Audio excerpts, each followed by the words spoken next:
निगम कहते हैं वेदों को। तो वेद रूपी शाखा का रस से भरा हुआ परिपक्व फल श्रीमद् भागवत है।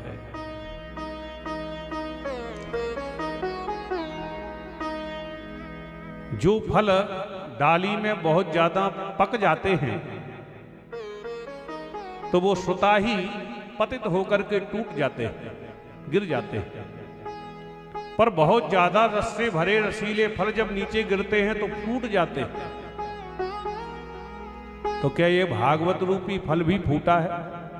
बोले ना, ये अखंडित फल है, खंडित फल नहीं है। तो फूटा क्यों नहीं है? श्रीधर स्वामी पाद अपनी टीका में लिखते हैं कि ये धम्म से ऊपर से नीचे नहीं गिरा, फिर शिष्य प्रशिष्य शाखा पल्लव परंपराया सनई सनई अखंडमेवावतीर्णम न तु चिन्वाते निष्फुटितम। शाखा प्रति शाखा होकर के आया है, इसलिए अखंडित फल है, फूटा हुआ फल नहीं है। तो निगम कल्प तरोर गलितम फलम नितराम गमयति बोधयति सह निगमो वेदः।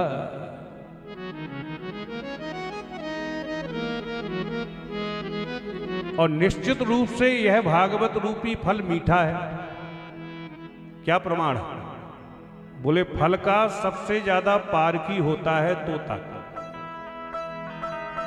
हम सब जानते हैं तोता जिस फल में चोंच मार दे वो मीठा ही होता। अब चाहे तो वो मीठे फल में ही चोंच लगाता हो या उसके चोंच लगाने से मीठा हो जाता, पर होता मीठा है।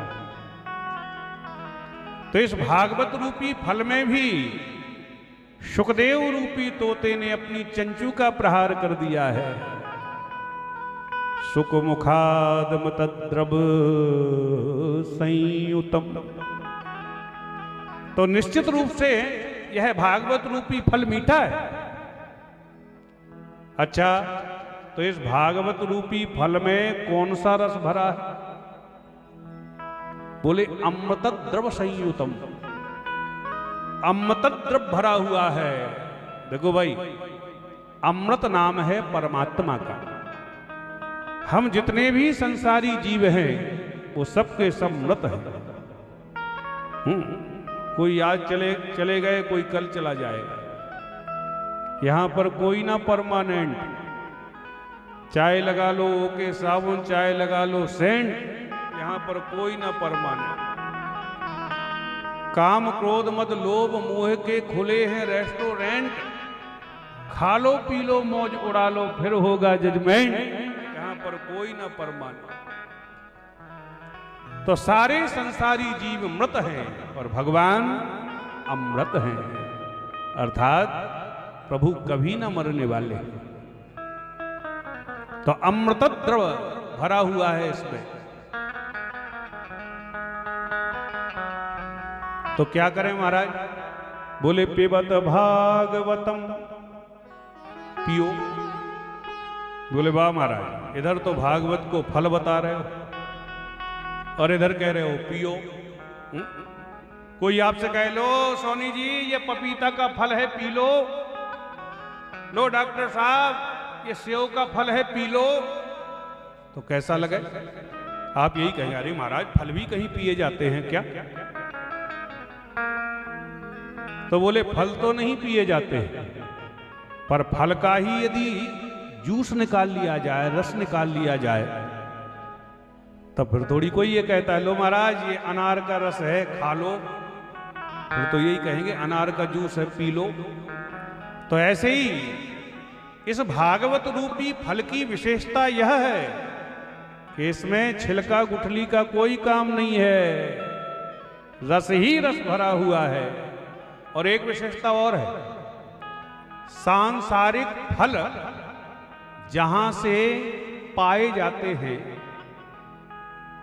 वहां से तो ये पवाया जाता है।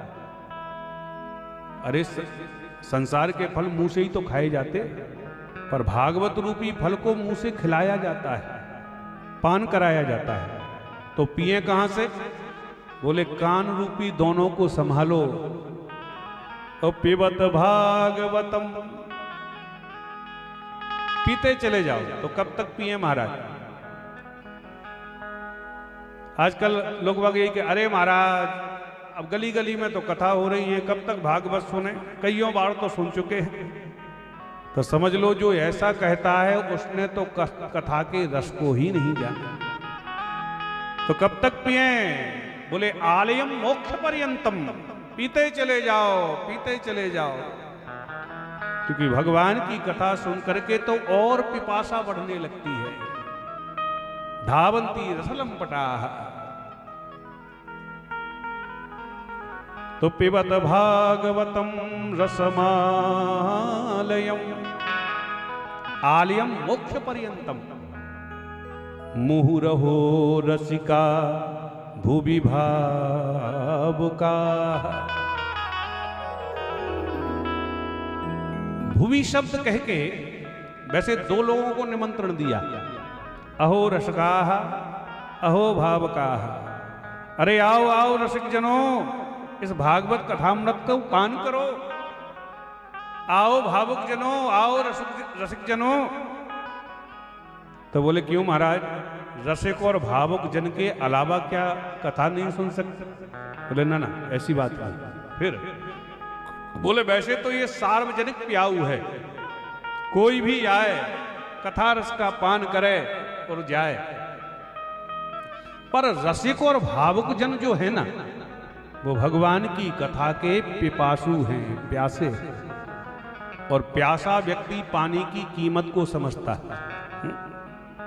आपको प्यास ना हो और कोई आपसे कहे लो जी काकोरिया जी जल पी लो, तो आप पानी बाद में पिएंगे, पहले 25 प्रश्न कर देंगे, कहां से भरा है, छानते भी हो कि नहीं, घड़े को कब से नहीं मांजा, ज्यादा ठंडा तो नहीं है, फिर हमारा गला बैठ जाए।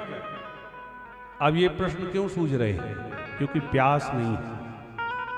और मई जून के महीने में 2-4 किलोमीटर पैदल चलते चलते प्यास के मारे गला सूख रहा हो, जीभ चिपकने वाली हो, इतने में कोई आके कहे भैया जी ठंडा ठंडा जल पियोगे, तो सच्ची बताओ उस समय मुंह पर प्रश्न होंगे कि कहां से भरते हो, कि चट्ट से गिलास हाथ में पकड़ लोगे, कि कहीं से भी भरा हो, कम से कम प्राण तो बचे।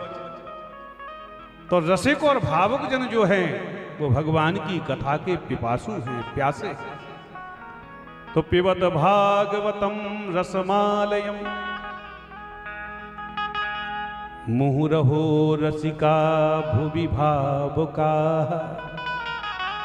भुवि शब्द कह के इस मृत्यु लोक के प्राणी को कहा है, क्योंकि स्वर्गे सत्ये च कैलासे वैकुंठम नास्त्ययम रसः। स्वर्ग सत्य लोक आदि में भगवान की कथा नहीं मिलती है। इसलिए तो हनुमान जी महाराज धराधाम को छोड़ करके बाहर गई नहीं। केवल भगवान की कथा केवल और केवल यही है। प्रेम से बोलो राधे राधे, एक बार जोर से बोल दो राधे राधे राधे। अब नैमिषारण्य की पावन भूमि पर